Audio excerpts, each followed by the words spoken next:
구약 성경의 마지막 부분을 여러분 읽어 내려가시기가 좀 힘드실 겁니다. 왜냐하면 주로 묵시 문학들이 많이 기록되어져 있는 예언서들이 쭉 나오기 때문이죠. 우리가 소위 이사야, 예레미야, 또 예레미야가 에스겔, 다니엘 이렇게 대선지자라고 부르고요. 그 다음 호세아서부터 시작해서 마지막 말라기까지를 소선지자라고 부르죠. 소선지서가 12개이고 저와 여러분이 전에 한번 소선지서들을 하나씩 다루었는데요. 그 중에 앞에 호세아, 요엘, 아모스 이렇게 나오는 9개는 포로기, 즉 전쟁으로 인해서 북이스라엘과 남유다가 멸망하기 전에 선지자들이었고, 뒤에 나오는 3명의 소선지자는 포로기 이후의 선지자였다, 이렇게 이해하시면 될 것입니다. 따라서 앞에 있는 9개의 선지자들은 될 수 있으면 이스라엘 백성들이 회개함으로 하나님의 심판 앞에 서지 않도록 하는 데 집중하였고, 마지막 뒤에 3개는 돌아와서 이스라엘 백성들이 어떻게 다시금 그들의 신앙을 회복할 것인가, 거기에 포커스를 맞추려고 애를 썼습니다. 물론 포로기가 이스라엘 백성들에게 준 유익이 있습니다. 그들이 우선 그곳에서 우리가 왜 이런 어려움을 겪는지 알게 되었고, 스스로 여호와 앞에 정결함을 지켰고, 또 더 나아가서 민족의 정체성을 회당을 중심으로 해서 잘 지켜냈습니다. 그 일의 여파가 지금까지 있는 거죠. 지금 이스라엘과 팔레스타인의 이 갈등 사이에도 바로 이스라엘 백성들의 특이한 이런 역사적인 또는 민족적인 정체성이 자리하고 있습니다. 우리는 하나님의 백성이다, 절대로 여호와를 배신하지 않는다, 이런 장점도 있습니다. 그 먼 이국 땅에서 70년의 세월이 지난 후에 드디어 나라의 정권이 바뀌어 페르시아가 정권을 잡고, 페르시아의 첫 번째 왕이었던 고레스 왕이 이스라엘 백성들을 원래의 땅으로 되돌이켜 가는 귀환을 허락해 줍니다. 그래서 그 이사야 선지자는 이 고레스 왕을 하나님이 세우신 이방 왕이라고까지 이야기했습니다. 그도 그럴 것이, 고레스 왕은 유대인들에게 그냥 너희들 땅으로 돌아가도 좋다라고 허락해 준 것뿐이 아니라 그들이 가서 그 땅을 다시 말하면 성전을 건축할 수 있는 재정도 보태 주었습니다. 게다가 바벨론이 약탈해 왔던 예루살렘 성전의 모든 기물들을 되돌려 주기까지 했습니다. 그들의 길을 축복해 주었죠. 그 포로기 이후, 여러분 지난 주간에 혹시 읽으셨던 학개서의 말씀처럼 이스라엘 백성들은 그들의 성전의 지대를 다시금 놓습니다. 우리 최선을 다해서 이 성전을 재건합시다. 멋진 출발이었죠. 그러나 우리는 그 다음 스토리를 압니다. 그 땅 먼저 살고 있었던 사마리아 사람들이 와서 방해를 시작했고, 심지어 중앙정부에다가 투서까지 하죠. 이 유대인들이 다시금 이 성전을 세우면 이들은 반드시 페르시아에게 반역을 일으킬 것입니다. 그래서 행정명령이 내려왔습니다. 잠깐 공사 중단이라고 말입니다. 그런데 이것이 이스라엘 백성들에게는 너무 좋았던 거죠. 안 그래도 너무 힘들었고 또 하기 싫고, 당장 이 땅에서 새롭게 우리들의 인생을 개척해 가야 되는데 성전부터 지으려고 하니까 너무 힘든 거예요. 그런데 마침 공사 일시 중단하니까 잘 되었다. 그리고 성전 재건이 15년간이나 머물러 있었습니다. 바로 그때 이스라엘 백성들에게 나타난 하나님의 말씀을 선포하고 독려하고, 그래서 그들로 하여금 다시금 성전을 재건할 수 있도록 외친 선지자가 학개와 스가랴 2명의 선지자였습니다. 먼저 포문을 연 이는 학개, 약간 남성성의 메시지를 선포했습니다. 정신 차려라, 너희들 뭐하고 있는 거냐. 그런데 그 다음에 이어 나오는 2달 후부터 시작한 스가랴서의 이 메시지는 약간 여성성이 있습니다. 그들을 격려하고 사랑을 선포하고 회복을 선포합니다. 그래서 이 스가랴서는 좀 어렵습니다. 그렇지만 8개나 되는 환상들 이야기가 계속 나오기 때문이죠. 3가지를 잠깐 묵상하고 그것들을 기도 제목으로 붙들려고 하는데요. 가장 먼저 스가랴 선지자가 우리들에게 이야기하는 것은 당연하죠. 내게로 돌아오라 라는 메시지였습니다. 회개의 촉구입니다. 그런데 내게로 돌아와라, 정신 차려라 라는 메시지를 위해서 스가랴 선지자가 택한 방법은 과거의 역사를 회상하는 방법이었습니다. 옛날에 너희들에게 있었던 이런 일들을 봐라. 그러니 너희들 다시금 그 자리에서 돌이켜야 한다, 이렇게 이야기합니다. 과거에 너희의 조상들에게 우리 하나님께서 어떻게 하셨는지, 또 앞선 선지자들에게 주셨던 말씀들이 이스라엘의 역사 가운데 어떻게 성취되었는지를 보고 배우라는 거예요. 특별히 얼마 전까지 우리들에게 허락되어졌던 이 포로기를 통해서 우리가 무엇을 배웠는지를 돌아보라는 거예요. 하나님께서 우리들에게 얼마나 많은 선지자들을 보내주셨느냐. 그런데 우리가 끝까지 회개하지 아니하고 마음대로 살다가 어떻게 되었는지를 우리 경험했다. 우리가 끝까지 패역하고 끝까지 이방신들을 섬기며 패역하다가 결국 심판을 받고 온 세상에 흩어지고 사람들에게 조롱을 받고 포로가 되지 않았느냐. 그런데 왜 너희는 아직도 그 죄악과 심판과 포로기의 역사를 보면서 정신 차리지 못하고 아직도 여호와를 경외하지 않느냐. 빨리 나에게로 돌아오라. 회개하라. 그리하면 내가 긍휼을 베풀어 주리라. 스가랴서의 앞부분 메시지입니다. 그렇다면 여러분, 이 자리에 서서 오늘 저와 여러분은 우리들도 똑같이 이 말씀을 듣고 적용해 보기로 하겠습니다. 지나온 과거 역사 속에서 하나님께서 우리들과, 아니 더 구체적으로 저와 여러분 개인에게 행하셨던, 가르치셨던 진리의 말씀들과 경험들은 무엇입니까? 우리들의 개인적인 역사 속에서 우리가 하나님에 대해서 배우는 것들은 어떤 것들이 있습니까? 제가 이 설교문을 쓰다가 저도 돌이켜 보았어요. 저 김신일이라는 한 사람의 인생을 하나님께서 추적해 오시고 또는 이렇게 다루시면서 저에게 가르쳐 주신 것들은 무엇이 있는가? 저는 하나님의 사랑과 인내를 배웠습니다. 저 자신을 보면 하나님의 사랑이 어떤 것인지, 하나님의 은혜가 어떤 것인지를 알고 있습니다. 또 하나님의 선하심도 배웠습니다. 그분이 가장 선하세요. 그리고 늘 선하세요.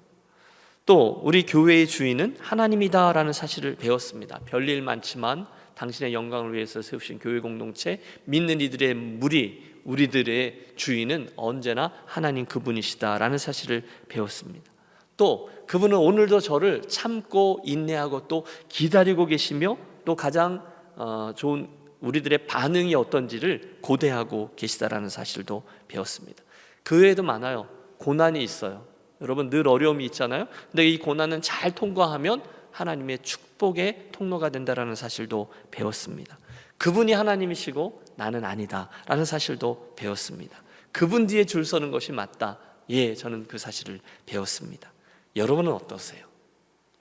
여러분의 인생 여정 속에 여러분들이 체험하고 경험해서 과거의 역사 속에서 배우는 하나님은 어떤 하나님입니까? 잘못하면 회초리를 드시는 하나님입니까? 그것도 하나님의 한 성품 중에 하나죠. 잠잠히 나를 바라보며 사랑하고 계시는 하나님이십니까? 예, 되게 많을 거예요. 여러분의 과거의 역사 속에서 배우시는 하나님, 그분 말입니다.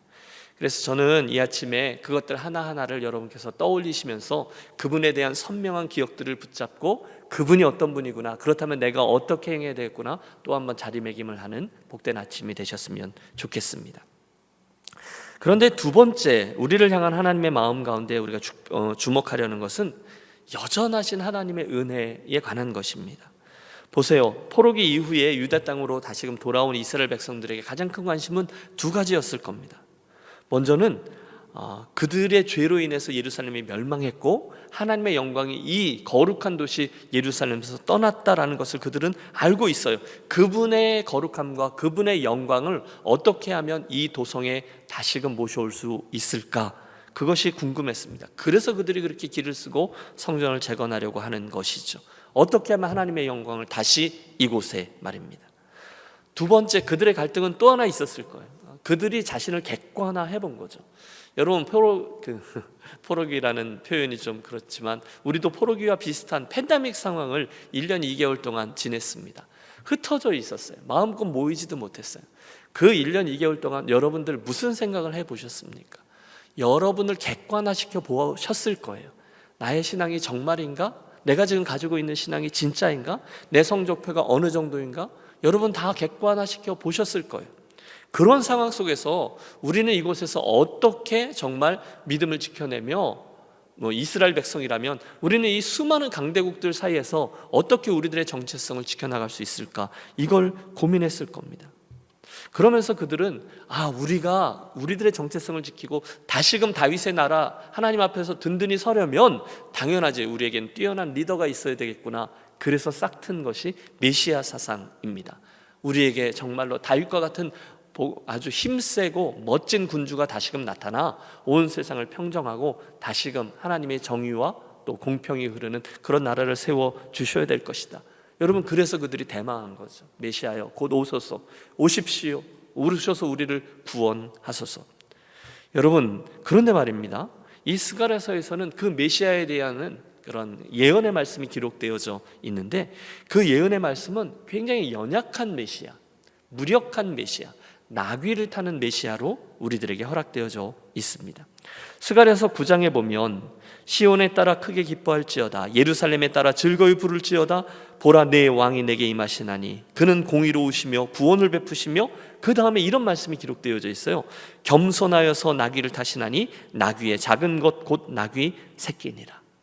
여러분, 우리는 몇백 년 후에 이 말씀이 그대로 이루어지는 것을 봅니다. 우리 예수님은 연약한 모습으로, 가장 자그마한 어린 아이의 모습으로 우리에게 오셨고, 우리와 똑같이 자라나셨으며, 특별히 공생의 사역 이후에 예루살렘 모든 이스라엘 백성 앞에 나타나실 때 이 말씀 그대로 나귀를 타고 겸손한 연약한 메시아로 나타나셨습니다. 그러니 사람들이 실망하고 화를 낸 거죠. 여러분, 지난 우리 고난 주간에 우리 그런 이야기 나누었어요. 백성들의 기대에는 차지 않아요. 그래서 그 수많은 환호하던 이스라엘 백성들이 어느 날 돌변한 것 아닙니까? 하지만 하나님은 그런 메시아를 통해서, 고난의 종을 통해서 우리를 구원하시는, 약함 속의 강함을 보여주신 하나님이셨죠. 오늘 우리가 함께 대했던 스가랴서 3장 1절에서 10절에 보면 그 연약하신 예수 그리스도와 십자가를 통해서 우리들에게 주신 은혜가 나오고 있습니다. 대제사장 여호수아에 관한 환상인데, 이 대제사장 여호수아는 이스라엘을 상징하기도 하고 오늘 저와 여러분의 개인을 상징하기도 합니다. 스가랴가 환상을 보고 있는데 사탄이 대제사장 여호수아라는 사람을 하나님께 막 고소하고 있는 거예요. 야, 너는 죄인 아니냐? 하나님 보십시오, 이놈은 이 정도입니다. 그런 주제에 무슨 제사를 인도하느냐라고 말입니다. 그는 죄인 맞습니다. 아니, 오늘 본문은 그를 불타는 곳에서 이렇게 꺼내온, 불타다가 이렇게 꺼내온 막대기라고 얘기하고 있어요. 그을렸어요. 시커매요. 그리고 중간중간에 불이 껌뻑껌뻑하고 검붉은 이렇게 연기도 나고 아주 쓸모없는 그런 모습처럼 보이고 있습니다. 그런 우리를 보면서 얘기하는 거예요. 너 더럽다, 너 쓸데없다, 너 죄인이다. 내가 뭔데 하나님의 은혜를 입냐? 여러분, 이게 우리라는 거예요. 그게 그 당시 이스라엘 백성들의 모습이라는 거죠. 그런데 놀라운 것은 이어지는 말씀입니다. 그 순간에 하나님이 나타나셔서 그 사탄을 꾸짖고 우리 편을 들어주고 계시는 거예요. 사단아, 여호와께서 너를 책망하노라. 예루살렘을 택한 여호와께서 너를 책망하노라. 그리고는 하나님이요, 그 원수 사단 앞에서 그 대제사장 여호수아에게 이렇게 얘기하십니다. 옆에 있는 이들에게 명령하시는 거죠. 그의 더러운 옷을 벗기라. 또 내가 내 죄악을 제하해 버렸으니 내가 내게 아름다운 옷을 입히리라. 이렇게 말씀하시면서 그를 아름다운 옷을 입혀주며 새 옷을 입혀주십니다. 여러분, 이 이야기가 무엇을 뜻하나요? 오늘 바로 저와 여러분에게 주신 하나님의 은혜라는 것입니다. 여러분, 우리들은 다 하나님 앞에 설 때 늘 부족함을 느낍니다. 그리고 우리들은 죄인이라는 걸 느낍니다. 하나님을 향해서 고개를 들지 못합니다. 게다가 사단은 우리들을 계속해서 찌릅니다. 너는 죄인이다, 너는 송사, 너는 가능성이 없다, 그게 내 성적표다. 우리들의 고개가 눌리고 또 낙심이 우리를 짓누릅니다. 내가 맞지, 나 죄인이지, 그런 내가 나를 아는데 에이. 그런데 그 순간에 하나님께서 내 편을 들어주신다는 거예요. 사단아, 저리 가라. 여호와께서 너를 책망하노라. 이는 내 사랑하는 독생자 예수 그리스도를 주고 보혈을 주고 되산 그의 죄가 다 사해진 나의 사랑하는 아들이요 딸이다. 할렐루야. 여러분, 우리들 믿음 생활의 출발점이 여기인 거잖아요. 무슨 일이 많아요. 그런데 우리가 정신을 차리려면 항상 이 자리로 가는 거죠. 보잘것없는 죄인, 또 그 아주 멸망을 향할 수밖에 없는 나에게 하나님께서 다가오셔서 사단아, 저리 가라. 내가 내게 새 옷을 입혀주겠다. 그것이 바로 메시아 예수 그리스도를 통해서 값없이 주신 은혜입니다. 스가랴서는 오늘 우리들의 존재와 모습이 정말 어떤 것인지를 분명히 밝혀주고 있습니다. 그래서 우리가 오늘 두 번째로 묵상할 것은 하나님께서 나를 바라보시는 이 시선에 대한 것입니다. 불에서 막 꺼낸 불타던 막대기, 막 이리저리 그슬리고 또 막 연기 나고 그런 별 볼 일 없는 나를 주께서 거룩하다 하시고 새 옷을 입혀주시며 내가 내게 아름다운 옷을 입히리라. 이게 저와 여러분의 존재라는 것입니다. 여러분, 그분께서 그렇다 하시면 그런 거죠. 감사함으로 그 은혜의 자리를 지켜내겠습니다. 한 가지만 더 스가랴서에서 붙드는 은혜는 하나님께서 성령에 대해서 강조하고 계시다라는 거죠. 유명한 말씀이죠. 4장에 보면 6절과 7절에 이런 말씀이 있습니다. 만군의 여호와께서 말씀하시되 이는 힘으로 되지 아니하며 능력으로 되지 아니하며 오직 나의 영으로 되느니라. 큰 산아 내가 무엇이냐, 내가 수룹바벨 앞에서 평지가 되리라. 그러면서 성령에 대해서 얘기해 주세요. 우리 내일 전 세계의 교회가 성령 강림 주일로 지키는 주일이거든요. 그래서 기독교에서 가장 중요하게 여기는 3대 절기가 그 성탄절, 그리고 부활절, 그리고 성령 강림절입니다. 성령께서 우리에게 오심으로 어떤 일들이 일어나는지를 이제 내일 우리가 말씀으로도 살피고 성찬식도 하고 그렇게 할 것인데요, 오늘 이 스가랴서에서도 그 성령에 대한 메시지가 선포되고 있는 겁니다. 여러분, 예수 믿는 일에 표적이 있잖아요. 우리가 인생의 길을 가다가 예수 믿다가 큰 산을 만나기도 하잖아요. 골짜기도 만나잖아요. 여러분, 정말 힘든 일들도 만나잖아요. 그런데 여러분, 그것들을 우리가 어떻게 넘어왔습니까? 힘으로 되나요? 능으로 되나요? 우리들의 소유로 되나요? 우리들의 경험으로 되나요? 아니요. 두 손 두 발 다 들고 포기하고 주께 맡길 때, 그럴 때 이 스가랴서의 말씀이 우리들의 삶의 현실이 되는 것을 느낍니다. 이는 이것으로도 안 되고 능으로도 안 되고 오직 나의 신으로 되느니라. 여러분, 믿습니까? 여러분, 이 말씀을 기억하며 우리 이 아침 또 다시 우리 성령 하나님을 구하겠습니다. 사람, 어떤 일, 우리들이 할 수 있는 일과 성령께서 하시는 일이 있다는 거죠. 큰 산아 내가 무엇이냐, 내가 수룹바벨 앞에서 평지가 되리라. 비록 태산과 같은 장애물이 있다 할지라도, 우리가 볼 때는 아이고 할지라도 하나님의 영이 그 산을 평지로 만들어 버린다는 거죠. 여러분, 이 사실을 믿고 우리들에게 있는 어려움들을 또 한 번 주께로 아뢰고 구하고 그분의 은혜를 구하는 그런 일들이 이 아침에 있게 되시기를 바랍니다. 제가 좋아하는 한기채 목사님의 삼중혁명의 영성이라는 책이 있어요. 이분이 여러 곳들을 다니다가 그 큰 수도원, 클루니 수도원이라는 곳과 그 바로 옆에 있는 떼제 수도원이라는 것을 이야기하죠. 여러분, 이 떼제 공동체라고 들어보셨음직할 거예요. 시골에 있는 자그마한 공동체인데 거기에 3,000명이나 되는 전 세계에서 젊은이들이 와서 그것에서 기도하고, 한국식으로 말하면 기도원이죠. 아주 보잘것없는 곳이지만 그곳에 그런 영성이 살아있다는 거죠. 그리고 그 옆에 있는 클루니 수도원은요, 여러분, 성 베드로 성당이 세워지기 전까지, 이건 9세기에 세워진 성당인데 전 세계에서 가장 큰 교회 건축물입니다. 어마어마하고 으리으리한 곳인데 그 수도원이 지금은 종축원으로 바뀌어서 사람들이 사진만 찍고 가는, 건물만 남아있는 곳으로 바뀌어버렸다는 거죠. 목사님이 그 책에서 지적한 바는 그것입니다. 영성의 차이라는 것이죠. 수없이 많은 추기경들이 나오고 여러 명의 교황을 배출했던 그런 수도원이지만 그곳의 영성이 사라졌을 때 그곳은 관광지로 전락하고 말았다라는 얘기. 그러나 이곳에 있는 시골은 자그마하고 별 볼일 없는 공동체지만 전 세계에서 온 수많은 이들의 영성을 깨우고 있는 장소라는 겁니다. 우리에게 도전하는 바가 있습니다.